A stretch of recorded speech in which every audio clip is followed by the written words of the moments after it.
सहज, सह माने आपके साथ, विद, ज माने पैदा हुआ, जो आपके साथ पैदा हुआ है, ये सहज योग। सहज योग की ये चरम सीमा कहनी चाहिए। कृष्ण ने भी सहज योग ही किया, नानक ने भी सहज योग ही किया है, मोहम्मद ने भी सहज योग ही किया है, और ईसा मसीह ने भी सहज योग ही किया। लेकिन उसकी जो अंतिम चीज है, जहां फूल का फल होना है, वो आज इस समय आधुनिक काल में होना, और वो समय आ गया है कि जब ये घटना घटित हो। अब हमारा हाल ऐसा है कि क्या करें। अपने देश के लोग तो अंग्रेज हो गए, जो कि पवित्र है, जिनके घर में धार्मिकता है, जिनके हृदय में धार्मिकता है, वो तो अंग्रेज हो गए। और जो अंग्रेज हैं वो हिंदुस्तानी हो गए, लेकिन उनमें ये धार्मिकता नहीं, उनमें ये पवित्रता नहीं, माँ बहन का विचार नहीं। चने हैं तो दांत नहीं, दांत है तो चने। लेकिन तो भी ऐसी कुछ असीम कृपा है कि दोनों हालात में भी अनेक लोग इस बहती हुई अनुकंपा से आशीर्वादित हुए। और ये चीज क्या है, किस चीज का हमने पता लगाया, इस मामले में हमने अनेक बार यह हॉल में भी और अनेक हॉलों में बताया हुआ। हमारे अंदर जो शक्ति निहित है, छिपी हुई है, जो नजरों में दिखाई नहीं देती है, उसको आप साइंस से नहीं जान सकते। साइंस के अंधेरे में आप टटोल सकते हैं, एक चीज ये पकड़ ली, एक चीज वो पकड़ ली, एक चीज वो पकड़ ली।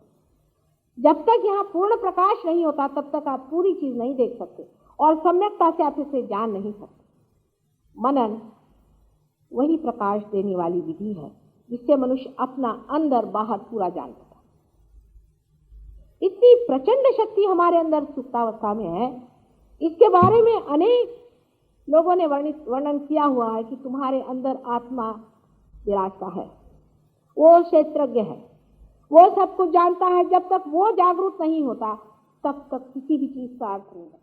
कल मैं गुरुवाणी पढ़ रही थी, गुरुवाणी में कहीं भी उन्होंने ये नहीं बताया कि तुम अपने नाम लो। उन्होंने कहा कि जब तक तुम अपने आपा को नहीं पहचानोगे, तब तक तुम परमात्मा को जान ही नहीं सकते। और वो बड़े सादे शब्दों में एक अंग्रेज ने लिखा है, उसका नाम है गेंट, कि जब तक तुम अपनी आत्मा को नहीं जान सकते, तब तक तुम इसलिए परमात्मा को नहीं जान सकते क्योंकि परमात्मा को जानने के लिए आत्मा ही आंखें। रंग को जानने के लिए जिस तरह ये पार्थिव आंखें हैं, उसी तरह परमात्मा को जानने के लिए आत्मा ही आंखें, यही चक्षु हैं। जब तक ये नहीं खुलते, आप परमात्मा को नहीं जानते। और इसको पाए बगैर, इस आत्म साक्षात्कार को अनुभूत किए बगैर जो लोग परमात्मा का कुछ भी करते हैं, मंदिरों में जाना, ब्राह्मणों को पैसा देना आदि आदि, या मस्जिदों में जाना और वहां जाकर लड़ाई झगड़े करना, गिरजों में जाकर के और ये पोप लोगों के बड़े बड़े हीरे जवाहरात पहनाना, इन सब चीजों से परमात्मा का कभी भी ज्ञान नहीं हो सकता।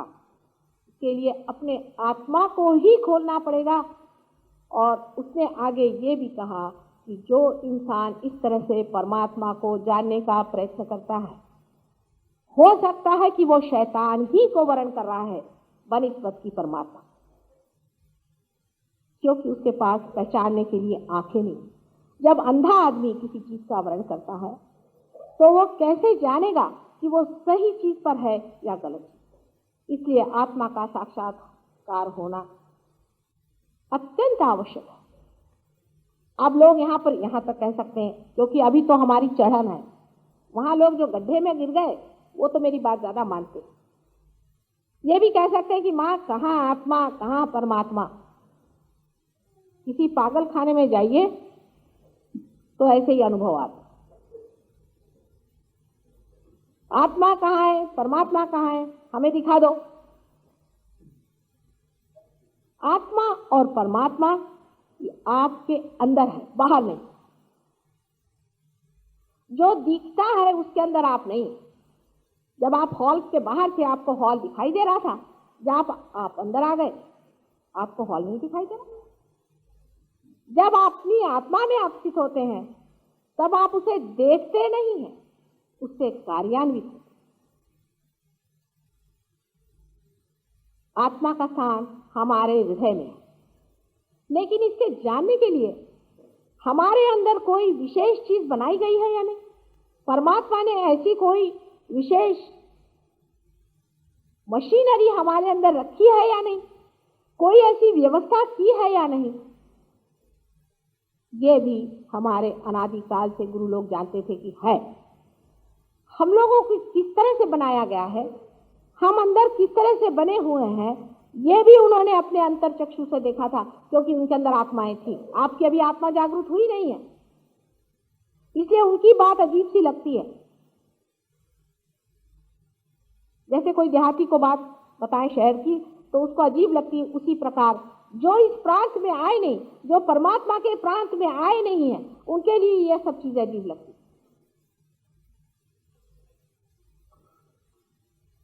मनुष्य को परमात्मा ने अगर बनाया है, एक अमीबा से आपको इतना सुंदर रूप दिया है, तो कोई ना कोई वजह होगी। इतनी मेहनत किस लिए की उसने? जैसा कि मैं कहती हूं, इसको मैंने सुंदरता से बना लिया। अच्छा, आप कहेंगे कि मां किस लिए बनाए थे? कभी आपने पूछा है मुझे परमात्मा तूने किस लिए बनाया? जब तक इसे मैं इसके मेन से नहीं लगा देती हूं, इसके स्रोत से नहीं लगा देती हूं, इसका कोई अर्थ नहीं, सीधा हिसाब है। उसी प्रकार जब तक आप अपने उस स्रोत से नहीं लगते हैं, आपका कोई भी अर्थ नहीं निकलता, आपके जीवन का कोई अर्थ नहीं निकलता। इसीलिए आप बोर होते हैं अपने से। किसी आदमी से कहो 5 मिनट खाली बैठो, तो वो या तो सिगरेट पिएगा या शराब पिएगा या कहीं भागेगा। इसीलिए मनुष्य व्यवस्था में जेल होती है। अगर मुझे कोई जेल में डालने तो मैं तो आराम से बैठी हुई देखा करूंगी। मनुष्य जेल में इसलिए जाता है कि वो अपने को नहीं देख पाता है, वो घबराता है। अकेले रहते हो, किसी से एकांतवास कर दीजिए तो उसके लिए वो सजा हो जाती है। एकांत से बैठे, और क्या अच्छा होना चाहिए जहां अपनी आत्मा से आप विचरण कर रहे हैं, उसी के साथ रमण कर रहे हैं, उसी के साथ मजे में बैठे हुए हैं, और अपने अंदर इस तरह की व्यवस्था है। ये भी सबने कहा है, किसी देश में नहीं और भी देशों में कहा है। जहां जहां बड़े बड़े अवतरण हुए हैं, सबने कहा है कि तुम्हारे अंदर इसकी व्यवस्था हुई है और तुम अपना जन्म फिर से लो। ईसा मसीह से उसके शिष्य ने, निकोदेमस ने पूछा कि अरे भाई, इतने बड़े बड़े लोग कैसे जन्म लेंगे? क्या वो अपनी मां के उदर में जाएंगे? फिर से जन्म की बात क्या कर रहे हो? पुनर्जन्म की क्या बात कर रहे हो? ब्राह्मणत्व का मतलब द्विज माने 2 बार पैदा होने की बात क्या कर रहे हैं? क्या फिर से हम अपने मां के उदर में जाके जन्म लें? तब ईसा मसीह ने उसको जवाब दिया कि हाँ, तुम्हारा पुनर्जन्म होगा आत्मा और पानी की वजह से। अब पानी का अर्थ बहुत बड़ा होता है। वहां उन्होंने जिसको पानी कहा था उसका अर्थ जैसे ईसाई लोग लगा के बैठे वो दिखाई दे रहा। गालिब ने कहा है, बेवकूफों की कमी नहीं गालिब, बिन ढूंढे 1000 मिलते। किस चीज का अर्थ उल्टा कैसे लगाना चाहिए, ये मनुष्यों से जाके पूछिए। गीता का अर्थ एक लगा के रखा हुआ है, बड़े बड़े विद्वान बैठ करके गीता पे प्रवचन करते हैं, और मैं देखती हूँ कि बेवकूफी की बातें किए जा रहे हैं। बाइबल का अर्थ तीसरा लगा दिया। अभी परसों कल लगे कि कुरान में लिखा हुआ है कि हाथ में तलवार लेकर के तुम सबको मुसलमान बनाओ। मैंने कहा भैया, मैंने तो पढ़ा नहीं। क्या रहमत और रहीम की बात है, करीम और करामत की बात है, वहां कैसे हो सकता है कि वो ऐसी बात कहेंगे? इस तरह का अंधापन जो कि साक्षात दत्तात्रेय ही संसार में आए हुए थे, उनके प्रति भी हम इस तरह के उच्चारण करने में जरा भी नहीं आघाते, जरा भी नहीं सोचते हैं कि इतनी बड़ी हस्ती के पीछे में हम बेवकूफ जिनको कुछ मालूम नहीं, इस तरह से क्यों कहे जा रहे।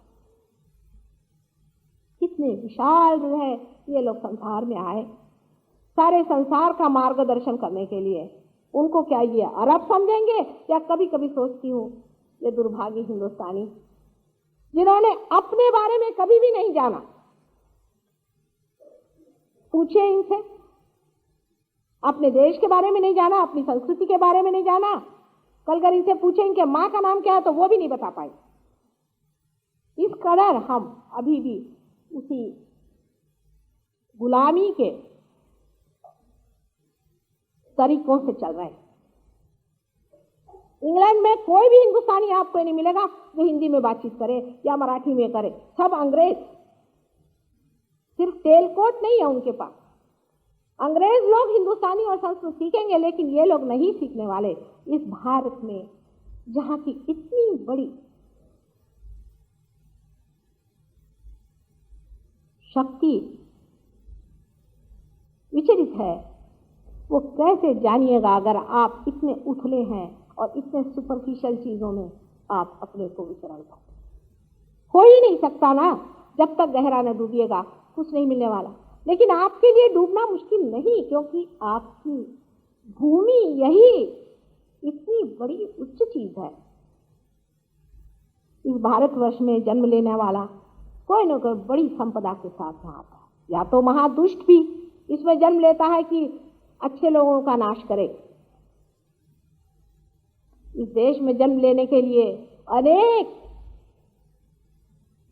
अनेक उपकार करने पड़ते हैं, अनेक पुण्य कर्म करने पड़ते हैं, तब इस भारतवर्ष में आपका जन्म होता है। लेकिन कहते हैं ना, टेकन फॉर ग्रांटेड। हमारे अंदर की जो शक्तियां हैं उसके बारे में सब बता गए, सब कुछ कह गए, लेकिन उसका उल्टा अर्थ बना करके अपनी अपनी जेब भरने के सिवाय और कुछ नहीं किया हमने। हम अब आदि शंकराचार्य की बात करें। इतने महान पुरुषों का ठिकाना करने में हम हिंदुओं ने कुछ उठा के नहीं रखा। इन्होंने कहा था, न योगे न सांख्ये, किसी चीज से भी वो नहीं मिलने वाला, माँ की कृपा से ही मिलने वाला। जिसने विवेक चूड़ामणि जैसी इतनी विद्वान विद्वत्ता भरी हुई किताब लिखी और इतनी अपने विद्वत्ता का उसमें परिचय दिया, उसके बाद वो अपने माँ का ही वर्णन करने लगे। लोगों ने पूछा कि माँ का वर्णन क्यों कर रहे? कहने समझ गए इसके सिवा कोई इलाज नहीं, यही है सब कुछ, इसी में सारे मंत्र है। अब कोई ऐसी बात आपसे कहे तो लोग सोचते हैं माता जी हिंदू धर्म का प्रचार कर। ईसा मसीह की कोई बात कहे, ईसा मसीह का प्रचार करे। कोई ना कोई उसको राजनैतिक रूप दे करके बेवकूफियां करने के सिवाय कुछ और हम कर सकते हो तो इसको पा लीजिए, इस चीज को पा लीजिए, क्योंकि यह आपके अंदर स्थित है और क्योंकि आप भारतीय हैं, विशेष रूप से अत्यंत महान आत्माएं हैं। अपनी आत्मा को जागरूक करिए, उसको देखिए, जानिए और अपने को पहचानिए। अपने आप का अभी तक आपने मूल्य आंका ही नहीं और जाना ही नहीं है। जिस दिन ये ज्ञात होगा, जब आप जानिएगा कि आप क्या हैं, उस दिन बात ही और होगी। अब हम क्या हैं? हम क्या हैं? कबीर कहते हैं, जब मस्त हुए फिर क्या बोले। वो तो मस्त होके बैठ गए, उनका इनसे कौन बोले। जो कुछ थोड़े बहुत मस्ती में होते भी हैं वो जाके पहाड़ों में छिप के बैठ गए। हमसे कहते हैं माता जी आप ही करो मेहनत, हम तो नहीं करने वाले, हमको तो सूली पे चढ़ाएंगे सब। आप क्या हैं ये जानने के लिए आपको कुछ भी नहीं करना। ये सब परमात्मा का काम है कि आपको इसका बोध कराए, आपकी अवेयरनेस में चीज लाए। ये परमात्मा का काम। आप इंसान हुए, आपने क्या किया? आप पैदा हुए, आपने मान लिया कि आप इंसान हो गए, दो पैर पे आप खड़े हैं, जानवर नहीं है। उसी प्रकार ये भी होने के लिए आप कुछ नहीं कर सकते। ये कहते ही साथ सबका अहंकार जागृत हो जाता। क्या आप कुछ नहीं कर सकते? यही तो शंकराचार्य ने कहा कि कुछ नहीं कर सकते। ये जागृत क्रिया है और जागृत क्रिया स्वयं ही हो जाती है। आप जानते हैं कि आप एक बीज को भी जगा नहीं सकते। आज तक मनुष्य ने कोई भी जीवित कार्य नहीं किया, तो इस जागृत क्रिया को करने के परमेश्वर को ही करना पड़ेगा। आप उसका नाम नेचर दे दीजिए, क्योंकि आज मनुष्य अहंकार में परमात्मा को नहीं मानता, चाहे कुछ भी कह लीजिए। लेकिन ये कार्य आपसे नहीं हो सकता। ये सहज है, स्पॉन्टेनियस है, आपके अंदर ये सब चीजें बना के रखी हैं। अब सिर्फ इसका जो मेन है उससे